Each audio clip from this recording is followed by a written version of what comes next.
Hello dear students, welcome back to my channel physics SPC. Rotational motion का एक अच्छा question. A force F is applied at a centre of disc of mass M and the minimum value of coefficient of friction of the surface for rolling. सुनिए, तो क्या कह रहा है ये कि ये एक आपकी क्या है, डिस्क है हमारे पास। तो ये आपका सरफेस है जो फिक्स है। जो सरफेस है ये कैसा है, फिक्स्ड है। और ये आपकी आपकी डिस्क है, डिस्क। इसके सेंटर ऑफ मास पर एक फोर्स लगा रहे हैं एफ, और यहां पर फ्रिक्शन जो है, friction is sufficient for pure rolling, for pure rolling. और जो फ्रिक्शन होगा वो स्टैटिक होगा, ठीक है। प्योर रोलिंग में ये वाला पॉइंट मूव नहीं करता, फिक्स रहता है। इसकी इसकी वेलोसिटी जीरो होती है। इसकी वेलोसिटी, रिलेटिव वेलोसिटी कितनी होती है, जीरो। वेलोसिटी जीरो होती है इस पॉइंट की, तो इसमें डिस्प्लेसमेंट जीरो होता है, ठीक है। अच्छा, तो ये फोर्स लगाया, तो यहाँ पे फ्रिक्शन की बात करें तो फ्रिक्शन पीछे की तरफ मान लेते हैं, एफ, है ना। और फ्रिक्शन पीछे की तरफ मान लिया, और ये हमने ऐसे मान लिया, ऐसे कुछ कि इसमें प्योर रोलिंग करने लगा तो एक्सेलरेशन है गया ये, और एंगुलर एक्सेलरेशन अल्फा ऐसे। तो प्योर रोलिंग वाली केस में ए इज इक्वल टू कितना, आर अल्फा, ठीक है। तो एक क्वेश्चन तो यही होगा कि A is equal to R alpha. ये प्योर रोलिंग की कंडीशन है जब ये सरफेस कैसा हो, फिक्स। ये सेंटर ऑफ मास का एक्सेलरेशन है। सेंटर ऑफ मास का acceleration is equal to R into alpha. ये कंडीशन ऑफ प्योर रोलिंग, जब ये सरफेस कैसा हो, फिक्स हो, ठीक है। तो नेट फोर्स निकाल लो आप। नेट फोर्स एफ नेट, तो ये आगे चल रहा है acceleration, linear acceleration, a force पीछे और फ्रिक्शन फोर्स पीछे, तो F minus small F. Net force is equal to mass into acceleration, capital F minus small F. पहली इक्वेशन इसे मिली। देखो, टॉर्क निकाल लो सेंटर ऑफ मास के अबाउट। टॉर्क निकाल लो सेंटर ऑफ मास के अबाउट, क्योंकि टॉर्क सेंटर ऑफ मास के अबाउट निकालोगे तो सूडो फोर्स अगर लग भी रहा होगा, क्योंकि नॉन इनिशियल रेफरेंस फ्रेम है, अगर लग भी रहा होगा तो उसका सूडो फोर्स का भी आपका टॉर्क कितना हो जाएगा, जीरो हो जाएगा। तो इसीलिए net torque, net torque on ring about centre of mass, about centre of मास, हमेशा सेंटर ऑफ मास के अबाउट ही निकालना चाहिए जगह पर। तो सेंटर ऑफ मास के अबाउट नेट टॉर्क निकालें, तो देखो सेंटर ऑफ मास के अबाउट निकाल रहे हैं हम, तो सेंटर ऑफ इस वाले फोर्स का तो नेट टॉर्क कितना हो जाएगा, जीरो। एफ इंटू कितना, जीरो, क्योंकि इसकी line of action centre of मास से जा रही है। तो आर परपेंडिकुलर कितना हो जाएगा, zero. Torque is equal to क्या होता है, R perpendicular into F. Force की जिस पॉइंट के अबाउट निकाले ना, वहां से लेके फोर्स तक की परपेंडिकुलर डिस्टेंस होती है ये।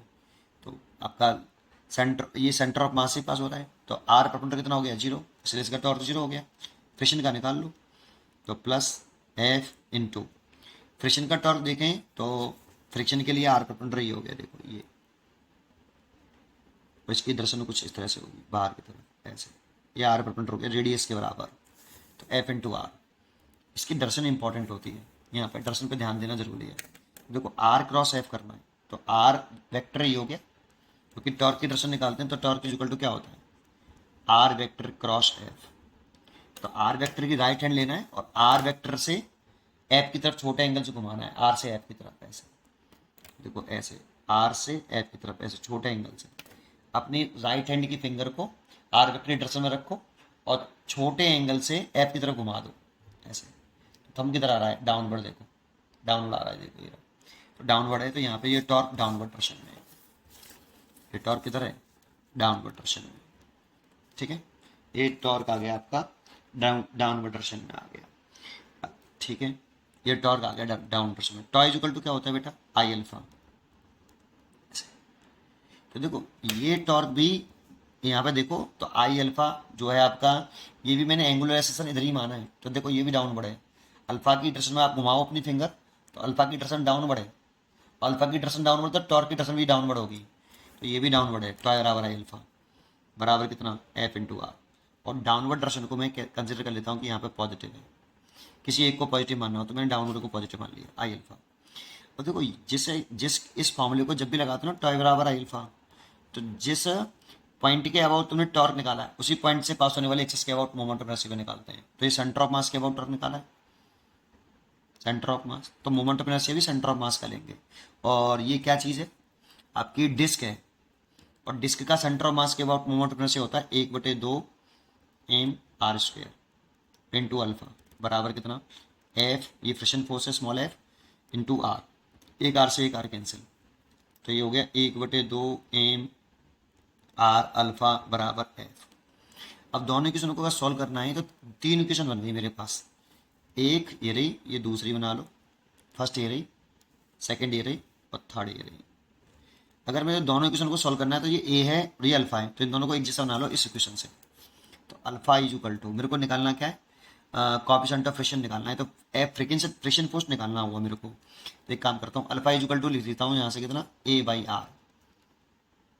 तो आप अल्फा की वैल्यू आप यहाँ पुट कर दो, 1/2 m r, अल्फा की वैल्यू कितनी, A/R is equal to friction force, R से आर कैंसिल, तो एफ इज इक्वल टू आ गया 1/2 m इंटू ए, ये फ्रिक्शन फोर्स। लेकिन यहाँ पे अभी भी ए एज अ वेरिएबल टर्म, क्योंकि इसकी वैल्यू हमें पता नहीं है, लेट की है मैंने, तो इसके साथ सॉल्व करना पड़ेगा, इसको इसको इसके साथ सॉल्व करिए, इसके साथ सेकंड इक्वेशन के साथ, इस इक्वेशन नंबर 4 डाल लेते हैं, ठीक है, और पुट कर लीजिए इसमें नेक्स्ट उसमें, है ना। तो एफ की वैल्यू सेकंड इक्वेशन में पुट कर दीजिए, देखो from equation second, M A is equal to capital F minus small F, तो एम ए बराबर capital F minus small F की वैल्यू 1/2 m a, इसको दल ले आओ, तो जब इसको दल लेके आएंगे तो दोनों ऐड हो जाएंगे, 3/2 m a,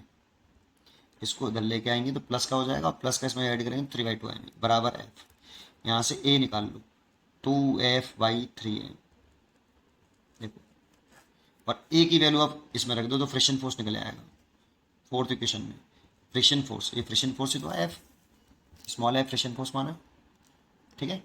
तो फ्रिक्शन फोर्स निकल आएगा 1/2 m इंटू ए, और ए की वैल्यू पुट कर दें तो 1/2 m इंटू 2f/3m, m से m कैंसिल एंड 2 से 2 कैंसिल, तो फ्रिक्शन फोर्स आ गया कितना आपका f/3, कैपिटल F/3। लेकिन हमें ये नहीं निकालना, friction force is equal to होता है म्यू इंटू एन, और म्यू इंटू एन लिखते हैं यहाँ पे हम, तो mu into N is equal to कितना, F/3। तो यहाँ से एन की वैल्यू लिख सकते हैं हम कितनी, mg, देखो, और इस एन का और mg का टॉर्क भी जीरो होगा सेंटर ऑफ मास के अबाउट, mg ऐसे दिखा दें और नॉर्मल एक्शन ऐसे दिखा दें, इन दोनों का भी टॉर्क के इस सेंटर ऑफ मास के अबाउट टॉर्क कितना होगा, जीरो।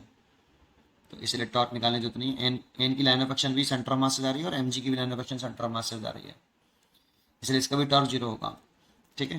तो आपका म्यू एन की वैल्यू mg हो गई बराबर कितना, F/3, तो म्यू इज इक्वल टू कितना हो जाएगा, है ना। एक सेकेंड, एक गड़बड़ कर दी हमने यार, ये स्टैटिक फ्रिक्शन था, रिक्वायर्ड फ्रिक्शन बोल सकते हो आप इसको, एक सेकेंड बस, एक छोटा सा, this is a required friction बेटा, और ये रिक्वायर्ड फ्रिक्शन है, तो ये रिक्वायर्ड फ्रिक्शन जो है लेस देन होना चाहिए किससे, एफ मैक्सिमम से, या इक्वल होना चाहिए, ऐसे लिखें, required friction F/3 less than equal to, इसे लिखें म्यू एस इंटू एन, ऐसे अब सही है, F/3 less than equal to mu S into N की वैल्यू लिखो अब यहाँ mg, तो यहाँ से mu S greater than equal to F/3 mg, इतना फ्रिक्शन चाहिए बेटा, या तो इससे बराबर या इससे ज़्यादा। तो मिनिमम वैल्यू कितनी हो गई इसकी, म्यू एस की मिनिमम वैल्यू लिखें तो F/3 mg, देखो ये आ गया, आप सही है, ये स्टैटिक फ्रिक्शन था, स्टैटिक फ्रिक्शन का तो कोई फॉर्मूला ही नहीं होता यार। तो ये रिक्वायर फ्रिक्शन था, इतना तो चाहिए ही चाहिए। तो F R less than equal to F S maximum, ये require friction F S maximum से या तो बराबर हो या छोटा हो। तो इससे सॉल्व किया तो आपका एम यू एस आया या तो इसके बराबर या इससे ज़्यादा, तो मिनिमम चाहिए था हमें। क्वेश्चन में देखो मिनिमम वर्ड यूज़ किया, minimum value of coefficient of friction. तो मिनिमम तो कितनी, कम से कम कितनी, बराबर वाली। तो इसलिए चॉइस हो गई इसकी F/3mg, B. B is a correct choice. उम्मीद करता हूँ कि आपको ये जरूर समझ में आया होगा। पढ़ते रहिए और खुश रहिए। Thank you.